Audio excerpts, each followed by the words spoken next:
Hola, soy Maricel Mayor Marzán.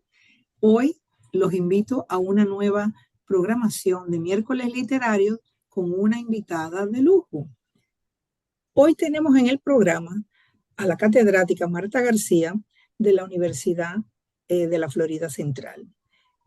Pero hoy ella no viene en calidad de académica, ella viene en calidad de autora y nos va a presentar su libro que yo tengo aquí a mi izquierda, es El sentido y arte de la peregrinación textual. Y yo le quiero preguntar a la doctora García, ¿qué quieres decir con esto de sentido y arte de la peregrinación textual? Bueno, Maricel, primero muchísimas gracias por esta Gracias a oportunidad ti. de esta entrevista y también por el privilegio de poder conversar contigo sobre el libro que ha sido publicado en la editorial Baquiana. Cuando me refiero a la peregrinación textual, me refiero a una trayectoria en la cual cada escritor o escritora tiene sus propios momentos en los cuales continúa o se detiene, dependiendo en qué situación específica se encuentra en su proceso de escritura. Cada autor o cada autora o la persona que escribe encuentra diferentes experiencias de vida, lo que yo llamo la realidad de las realidades, con lo cual cada escritor encuentra situaciones en las cuales se presentan diferentes momentos en su propio descubrimiento de lo que es la escritura como tal. Y estas situaciones pueden funcionar como pausas dentro de lo que es la trayectoria de la escritura. Y al final se tiene una meta, un destino al que se quiere llegar. Salimos de un punto de partida y durante el proceso creativo se encuentran diferentes ángulos en los cuales cada escritor o escritora decide cómo articular el mensaje que desea llevar a su audiencia, al lector, a la lectora. Y todo esto constituye un peregrinaje en el sentido de interacción, en el sentido de pautas, en el sentido de pausas, en el sentido de que tenemos que evaluar cada momento, ya sea personal o creativo, para llegar a ese destino, a ese santuario que vemos como un producto final. Pero en realidad el proceso es el peregrinaje. Y el peregrinaje es una experiencia colectiva, aunque la escritura sea una experiencia individual. En otras palabras, aprendemos de las experiencias pasadas, incluso de otras personas que ya no están ni siquiera con nosotros en esta tierra, y después al final recogemos y unimos todo eso y es la suma de las experiencias, ¿cierto? Se puede decir, Exactamente. La palabra es exacta, Maricel. Las experiencias vienen en conjunto. Es una palabra que funciona muy bien con la idea de experimentar, ¿no? Es esa idea de la escritura creativa como un experimento, pero al mismo tiempo esa escritura creativa nos está proveyendo de experiencias, experiencias que vamos a compartir con otros en el camino y experiencias que hemos heredado como un legado de aquellos que, como tú bien dices, ya no están con nosotros físicamente, pero se encuentran presentes a través de su herencia literaria. por ejemplo, este libro que tengo aquí está conformado por varios relatos y un acto autosacramental, como tú le llamas, en clave bilingüe. ¿Por qué clave bilingüe?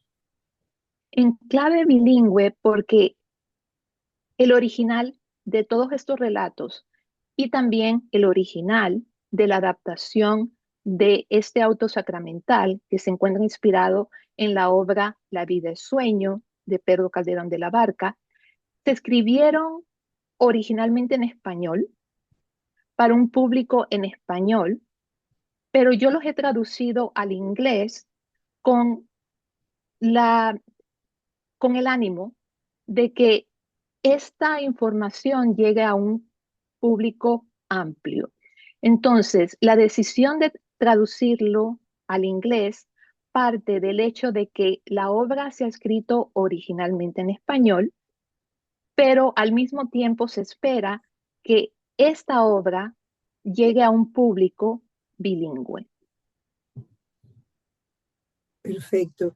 Y de estos relatos que tienes, ¿nos podrías leer alguno? Sí, con mucho gusto. Quizás uno que es muy interesante, que me gustó mucho, es El Forastero. ¿Te gustaría leerlo? Cómo no, con mucho agrado. Y se encuentra en la página 48, el original en español, y en la página 140 con mi traducción al inglés. Voy a leerlo en el idioma original. El forastero. Había una vez una adolescente muy bella y atractiva que vivía en un pequeño pueblo en las montañas alpinas. Eloíse era admirada por todos en la comunidad, ya que poseía una belleza física sin igual. Sin embargo, la joven doncella era conocida también por la arbitrariedad que el uso de la palabra le otorgaba. A pesar de su belleza colosal, el pueblo le temía debido a la tendencia de Eloíse a la maledicencia y blasfemia feroz que impactaban la vida de los habitantes. Caminando un buen día por el sendero que conducía a su casa, Eloíse se encontró con un forastero de cabello largo y que vestía una larga túnica rústica. Su piel destellaba el tono olivo arameo, se desenvolvía con voz dulce y poseía un apacible semblante. El forastero la saludó amablemente y le informó que la había estado esperando porque poseía un secreto de belleza que deseaba compartir con ella. A la joven le agradó la idea y ambos se sentaron bajo la sombra de un árbol que les brindaba sombra y cobijo. Después de un largo silencio, el forastero comenzó a decir con denuedo: yo sé, mi querida adolescente, que tu belleza física es notable y codiciable, pero si quieres realmente ser el sol de belleza y estandarte de luz, debes cuidar no solamente de tu belleza física, sino que también de las palabras que emites para que puedas ser verdaderamente feliz, tanto tú como todo aquel que cruce tu camino. Quizás, prosiguió el forastero, nunca has considerado tus palabras en términos de atractivo y belleza. No las ves reflejadas en el espejo. No compras adornos para ellas. No tienes ninguna cita semanal con estilistas que resalten su hermosura. No tienes que seguir un régimen alimenticio estricto que las mantenga en forma. Tus jóvenes pretendientes no las elogian, ni escriben poemas sobre ellas. No aparecen en las revistas de moda, aunque se encuentran ocultas detrás de muchos rostros. Y entonces, ahora viene tres versos. Decir y saber, hermosura con primor, son del esplendor. Sin embargo, explicó el forastero, más que la brillantez de tu radiancia o la esbeltez de tu figura o la abundancia y variedad de tu guardarropa, Son las palabras las que determinan el calibre de tu lindura. Tus palabras, Eloíse, pueden proporcionarte nuevos deleites año tras año. Las palabras, ya sean verbales o escritas, pueden transformar la calidad de un día ordinario en un destino extraordinario. Tus palabras tienen el poder de sanar llagas y heridas, suavizar temperamentos agitados por la angustia y otorgar esperanza a peregrinos desalentados en el viaje de la vida. Se le ha comparado con el timón de un barco, el cual es diminuto en comparación con la exuberancia de la nave marítima. Y aún así es el instrumento que se requiere para dirigir el buque a puerto seguro. El forastero, sin nombre ni procedencia, miró fijamente a Eloíse, a sus ojos, y continuó diciendo: las palabras pueden también ocasionar daño irreparable, destruir familias, pueden hacer de tu hogar un paraíso terrenal o un Edén infernal. Pueden defender una buena causa u ocasionar que esa causa no triunfe. Tu reputación quedará establecida en gran parte según el uso que hagas de ellas. Dejará una impresión permanente en la gente que te rodea. Definirá tu carácter y tu estilo de vida. Eloíse miró al forastero y humildemente confesó: Señor, yo no lo conozco, pero deseo que me diga su secreto para embellecer mis palabras. ¿Cómo puedo dirigir la jornada de mi vida con palabras que me conduzcan al puerto del destino al que ansío llegar en el peregrinaje de mi vida? El forastero, sintiendo compasión por la ingenuidad de la joven, le respondió con una sonrisa en sus labios: no es fácil cultivar palabras que enaltezcan tu atractivo físico interior. A veces lo que se calla y no se dice constituye el silencio constructivo, que elimina caer en la falacia o en la murmuración con palabras vanas.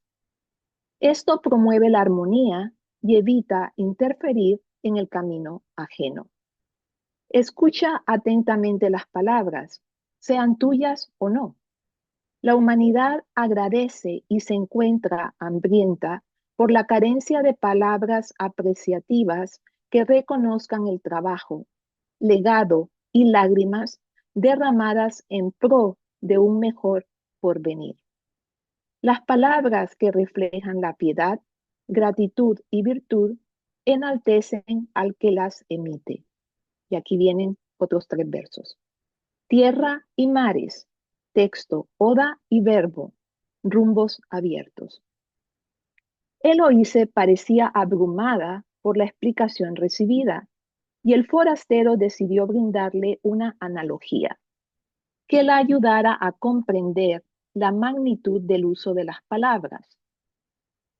Un buitre y un colibrí, dijo el forastero, vuelan sobre el mismo desierto. El buitre encontrará el cuerpo acaecido de restos mortales porque eso es precisamente lo que está buscando. Mientras que el colibrí, por su parte, encontrará alguna flor en su camino, por difícil que esto sea, porque es ahí donde se encuentra la vida. Y eso es, ciertamente, lo que está buscando. Obtendrás, Eloíse, por lo tanto, lo que busques en la vida. Tus palabras serán el timón de mando que te encaminará al destino que tú emprendas. El forastero entonces hizo una pequeña pausa y añadió: las palabras que reflejan la veracidad, por difícil que sea sostenerla contra viento y marea, son las que te allanarán el viaje de la vida. Esta veracidad no admite matices tenues o la posibilidad de tergiversar, puesto que se puede ser veraz sin obviar la piedad, dignidad y respeto humano. Eloíse estaba sorprendida y maravillada por la sabiduría de este hombre misterioso. Después de un largo intervalo, la joven miró fijamente a su interlocutor y preguntó: Señor, reconozco que estos consejos son eslabones de belleza integral, pero me queda una inquietud. ¿Cómo un forastero sabe tanto de mí y de mis palabras si ni siquiera vive en mi comunidad natal? Y ahora vienen 3 versos. Buscar y hallar la verdad y lucidez, tesoro total. El forastero la observó con detenimiento por algunos instantes y concluyó diciendo: Mi querida amiga Eloíse, yo he puesto en tus manos un caudal de consejos añejos. Tómalos como un obsequio, escudriñalos como erario salvaguardado, practica esas premisas y obtendrás la belleza que tanto anhelas. Esta beldad no desaparecerá con el paso del tiempo, el cual deteriora el estado físico del ser humano, sino que reinará en el interior de tu ser y se manifestará de manera incorruptible. Diciendo esto, el forastero se levantó con lentitud, sonrió a Eloíse por última vez y se alejó en una nube blanca de radiante luz que dejó a su paso una delicada fragancia a rosa, gardenia y jazmín. Eloíse nunca le contó a nadie su encuentro con el forastero incógnito que desapareció de la misma manera que apareció en su camino.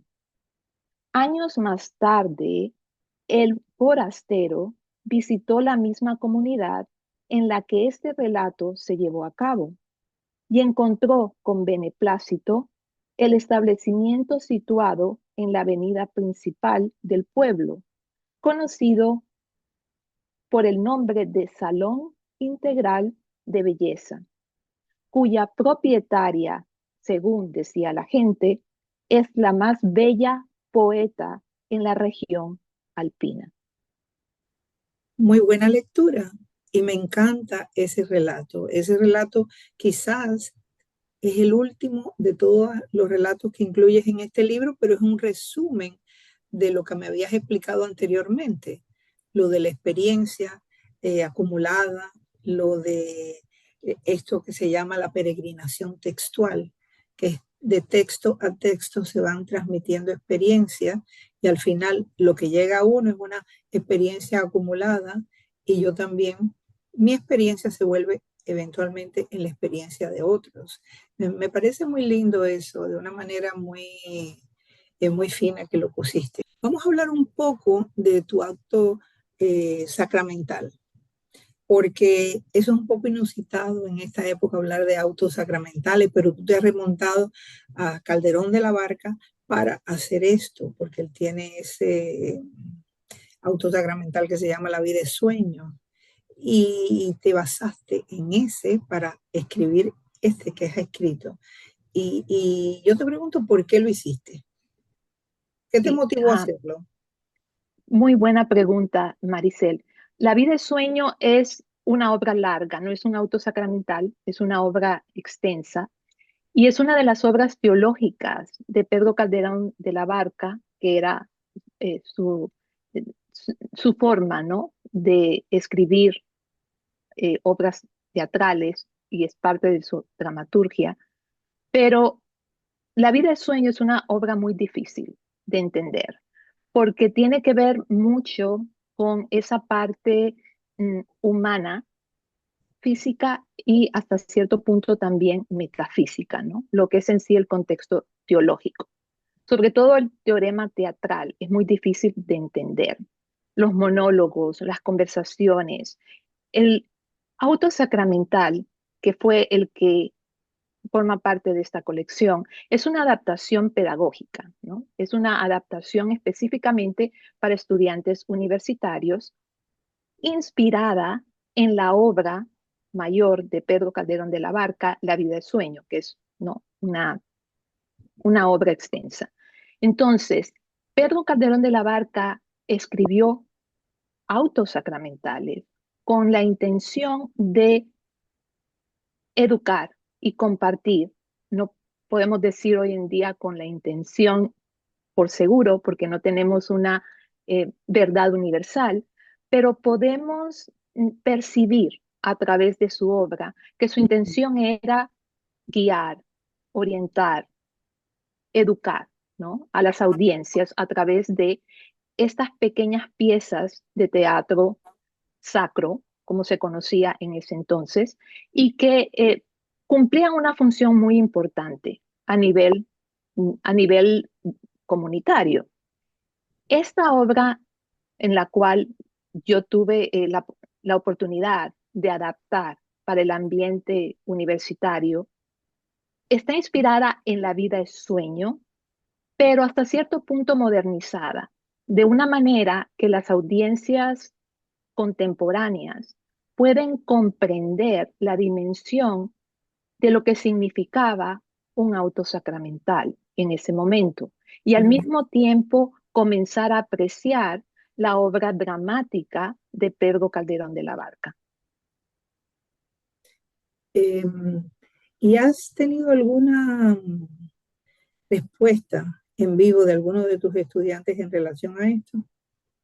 Por ejemplo, ¿qué Respuesta. comentarios te han Bueno, este similar? proyecto, sí, este proyecto ya es de algunos años atrás, pero la recepción fue estupenda, no solamente por parte de la audiencia, y como siempre, la audiencia tiene el derecho a expresar su propia opinión, ¿no? Nosotros brindamos esta obra desde un punto de vista docente, desde un punto de vista pedagógico, y la recepción de la audiencia fue excelente y como es natural, tenemos diferentes opiniones y cada espectador tiene la posibilidad de brindar su propio punto de vista.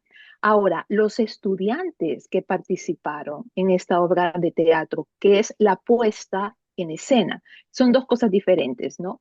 Una cosa es la adaptación del texto, que es lo que yo hago, y en este caso específicamente, en colaboración con una colega del departamento de teatro, y sus estudiantes, que era un grupo específico que hablaba español, que eran estudiantes bilingües, fueron los que llevaron a cabo esta puesta en escena.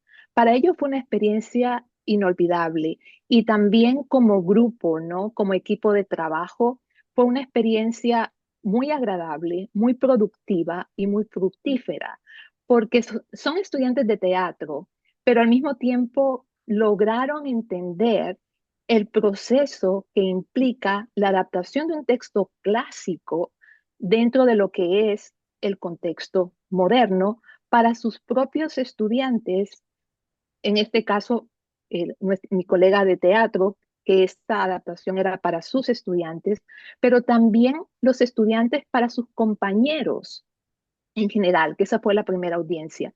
Y después, esta obra de teatro se llevó a cabo de una manera que hubo acceso para que la comunidad pudiese verla. Entonces ya pasamos a otro plano, ¿no? De un plano de nivel eh, universitario dentro del recinto a un plano comunitario, es decir, a nivel local, donde ya la audiencia era mucho más amplia. Entonces la recepción fue excelente en todos los sentidos, entendiendo que cada persona tiene va a tener su propia percepción, ¿no?, de lo que es un clásico. Y también hay que reconocer el índice de dificultad que una obra clásica presenta en cuanto a idioma, ¿no?, en cuanto a lengua, porque estamos hablando de una adaptación moderna, pero siempre con una esencia clásica. Sí, yo me pude percatar que tú usabas ciertas voces de aquella época que no hablabas totalmente de manera actualizada, sino que recurrías a ciertos manerismos, ciertos vocablos que eran muy particulares de esa época.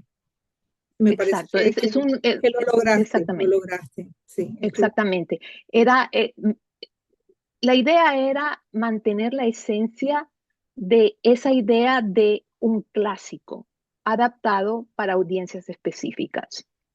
¿Y qué me puedes decir de esa síntesis, de esa obra? La vida es sueño y los sueños, sueños son. Bueno, ¿Cómo cada los... quien tiene, sí, cada quien puede interpretarlo de una forma distinta, ¿no? Y yo creo que la validez de esta frase, ¿no? La riqueza idiomática y el valor del inventario lingüístico de esta frase es enorme porque para cada uno de nosotros puede representar algo completamente distinto. Incluso lo notamos durante la puesta en escena. Para ciertos estudiantes significaba algo, para otros estudiantes significaba algo distinto. Yo misma lo percibo todo el tiempo en las aulas. Cuando en mi caso específico, cuando presento la obra, ¿no? A los estudiantes, para mí es muy gratificante ver cómo cada estudiante logra descifrar esta frase de una forma distinta y compartir lo que significa los sueños, sueños son, para cada uno de ellos. Entonces, yo misma he tenido el privilegio de ver la profundidad de significados que esta frase tiene. Yo tengo la mía, pero siempre dejo que sea eh, quien lee el texto o quien ve la puesta en escena, quien formule sus propias conclusiones. Válido, válido. ¿Tienes algo más que aportar sobre el análisis que hemos hecho de este libro? Bueno, agradecerte nuevamente, ¿no? Esta oportunidad y la aportación, mi humilde aportación es que cada persona que decida leer este libro tenga la oportunidad de formular su propia visión del mundo a través de lo que compartimos, ¿no? De una forma bilingüe, con la idea de que el público en general tenga acceso a ambas lenguas, sabiendo que el original ha sido escrito en español para respetar la autoría, ¿no? En español. Pero al mismo tiempo, para crear ese puente, ¿no? Mm, multidiomático con diferentes lenguas, en este caso el inglés, con lo cual cada lector o cada lectora puede llegar a su propio destino, ¿no? Puede tener su propio peregrinaje, puede tener su propia peregrinación textual y al final llegar a su propio destino, basándose en la lectura. También este libro, em, potencialmente, representa un instrumento muy válido para una puesta en escena o incluso como una especie de modelo para crear obras narrativas en esta misma línea, ¿no? De pensamiento o incluso para nuevas adaptaciones de clásicos siguiendo este mismo hilo conductor. Y al final, cada persona, cada individuo puede lógicamente llegar al destino que tiene previsto y disfrutar el proceso en el camino, ¿no? Porque cada uno de estos relatos es como una parada en el camino que ayuda a continuar hacia ese destino que todos ansiamos o vemos, pero que requiere cierto tiempo, cierto detenimiento y también esa idea de que este legado que yo recibí de autores que ya no están con nosotros, estamos hablando de una distancia histórica, ¿no? Bastante profunda, porque estamos hablando de siglos atrás, pero es un legado que yo recibí y que con mucho agrado doy mi grano de arena para que esta, esta literatura no se pierda, sino que al contrario, se revitalice de una manera que pueda ser apreciada, valorada y comprendida por el público contemporáneo. Muchas gracias, Marta. Ha sido muy interesante esta conversación, tu lectura, todo lo que hemos visto hoy. Y solamente me resta darte las gracias una vez más y darle las gracias al Centro Cultural Español, a la Academia Norteamericana de la Lengua Española y a todos los amigos de la revista literaria Baquiana y a aquellos asiduos a Baquiana TV y a los miércoles literarios. Muchísimas gracias a todos.